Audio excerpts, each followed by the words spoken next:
एक बार रात के समय विक्रमादित्य अपने राज्य का भ्रमण कर रहे थे कि तभी उन्हें एक बड़े भवन से लटकता कमंद नजर आया। इस कमंद के सहारे जरूर कोई चोर ही ऊपर की मंजिल तक गया होगा। यह सोचकर विक्रमादित्य कमंद के सहारे ऊपर जा पहुंचे।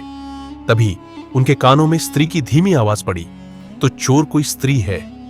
यह सोचकर विक्रमादित्य उस कमरे की दीवार से सटकर खड़े हो गए। स्त्री किसी से बगल वाले कमरे में जाकर किसी की हत्या करने को कह रही थी। उसका कहना था कि बिना उस आदमी की हत्या किए किसी अन्य से उसका संबंध रखना असंभव है। तभी एक पुरुष स्वर बोला कि वह लुटेरा अवश्य है, मगर किसी निरपराध व्यक्ति की जान लेना उसके लिए संभव नहीं है। वह स्त्री को अपने साथ किसी सुदूर स्थान जाने के लिए कह रहा था और उसे विश्वास दिलाने की कोशिश कर रहा था कि उसके पास इतना अधिक धन है कि बाकी बची जिंदगी वे दोनों आराम से बसर कर लेंगे। महिला ने उसे अगले दिन आने के लिए कहा, क्योंकि उसे धन बटोरने में कम से कम 24 घंटे लग जाते। विक्रमादित्य छुपकर उनकी सारी बातें सुन रहे थे। विक्रमादित्य रस्सी को पकड़कर नीचे आ गए और उस प्रेमी युवक का इंतजार करने लगे। कुछ समय इंतजार करने के पश्चात वह युवक रस्सी के सहारे जैसे ही नीचे आया, विक्रमादित्य ने उसे धर दबोचा। अपने सामने स्वयं राजा विक्रमादित्य को खड़ा देख लड़का थर थर कांपने लगा और अपने प्राणों की भीख मांगने लगा। विक्रमादित्य ने कहा, यदि तुम मुझे पूरा सच बताओगे तो तुम्हें मृत्युदंड नहीं मिलेगा। युवक ने कहा, मैं बचपन से ही उससे प्रेम करता था और मैंने उसके साथ विवाह के सपने संजोए हुए थे। एक दिन मेरे पिताजी का धन से भरा जहाज समुद्री डाकुओं ने लूट लिया और उन दुर्दांत हत्यारों ने मेरे पिताजी को भी मौत के घाट उतार दिया। मैं रातों रात अनाथ और कंगाल हो गया। मेरे अंदर प्रतिशोध की भावना भभक रही थी और मैं अपने पिता के हत्यारों की खोज में निकल पड़ा। कुछ साल इधर उधर भटकने के पश्चात मैं उन लुटेरों तक जा पहुंचा। मैं उन खूंखार डाकुओं के दल में शामिल हो गया और उन सबका विश्वास जीत लिया। अवसर मिलते ही उनमें से किसी एक को मैं मौत के घाट उतार देता।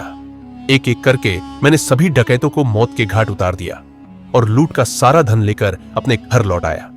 घर आकर मुझे पता चला कि एक धनी सेठ के साथ मेरी प्रेमिका का विवाह हो गया और वह अपने पति के साथ चली गई।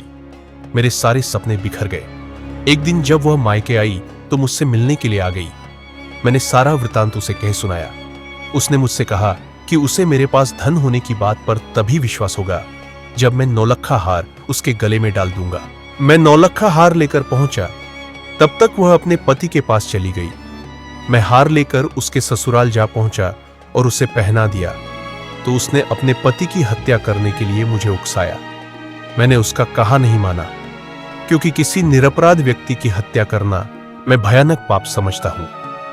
विक्रमादित्य ने उसे समझाते हुए कहा कि ऐसी निष्ठुर तथा चरित्रहीन औरत से प्रेम सिर्फ विनाश की ओर ले जाएगा। वह आदमी रोता हुआ राजा के चरणों में गिर पड़ा तथा अपना अपराध क्षमा करने के लिए प्रार्थना करने लगा। विक्रमादित्य ने मृत्युदंड के बदले उस व्यक्ति को डाकुओं का अंत करने के लिए ढेर सारे पुरस्कार दिया। अगली रात विक्रमादित्य प्रेमी का भेष धरकर रस्सी के सहारे उसकी प्रेमिका के पास जा पहुंचे। औरत ने आभूषणों का एक थैला विक्रम को अपना प्रेमी समझकर पकड़ा दिया और बोली, मैंने मेरे पति के खाने में जहर मिलाकर उसे मार दिया है। जब विक्रम कुछ नहीं बोले तो औरत को शक हुआ। विक्रम ने जैसे ही नकाबपोश वस्त्र हटाए तो किसी अन्य पुरुष को पाकर वह जोर जोर से चोर चोर चिल्लाने लगी तथा विक्रम को अपने पति का हत्यारा बताकर विलाप करने लगी। विक्रम के सैनिक और नगर कोतवाल नीचे छिपे हुए थे।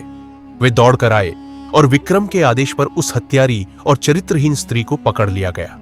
उसे समझते देर न लगी कि भेष बदलकर आया हुआ पुरुष कोई और नहीं बल्कि स्वयं राजा विक्रमादित्य है। औरत ने उसी पल विष की शीशी निकाली और विषपान कर लिया। उस हत्यारी ने उसी पल अपने प्राण त्याग दिए और विक्रम वापस अपने महल लौट आए। वीडियो पसंद आया तो वीडियो को लाइक और चैनल को सब्सक्राइब करके साथ रहे। धन्यवाद।